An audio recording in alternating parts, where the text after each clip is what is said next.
একজন নারী তার শ্বশুরবাড়িতে ঠিক কতটুকু গুরুত্ব পাবে তা নির্ভর করে তার স্বামীর ভালোবাসা গুরুত্বের উপর।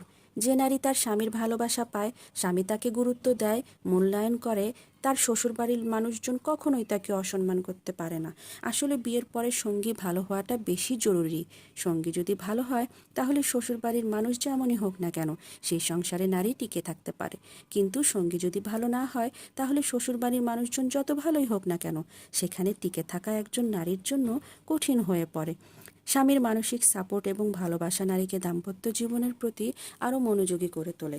তাছাড়াও স্বামীর দায়িত্বশীল আচরণ, সহানুভূতি, সহমর্মিতা এই জিনিসগুলো থাকলে নারী অনায়াসে যুগের পর যুগ সেই স্বামীর সঙ্গে কাটিয়ে দিতে পারে। আসলে বিয়ের পরবর্তী সময়টা সকল পুরুষের জন্য খানিকটা চ্যালেঞ্জিং, কারণ এই সময়ে বাবা মা এবং স্ত্রীর সম্পর্কের মধ্যে ব্যালেন্স করতে বেশ কষ্ট হয়ে যায় অনেকেরই। তার মানে এই নয় এক পক্ষকে খুশি রাখতে গিয়ে আরেক পক্ষের সঙ্গে সম্পর্কের টানাপোড়েন সৃষ্টি হবে। বাবা মায়ের কথা শুনে স্ত্রীকে কিংবা স্ত্রীর কথা শুনে বাবা মাকে কষ্ট দেওয়া কখনোই ঠিক হবে না। বাবা মায়ের প্রতি যেমন কৃতজ্ঞতাবোধ সম্পন্ন আচরণ প্রকাশ করবেন, তেমনি আপনার স্ত্রীর প্রতিও কৃতজ্ঞতা প্রকাশ করবেন।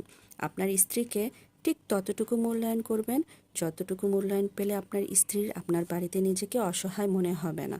সবসময় বাড়ির সবাইকে আপন করে নিতে আপনার স্ত্রীকে সহায়তা করবেন, তাকে আত্মবিশ্বাস যোগাবেন।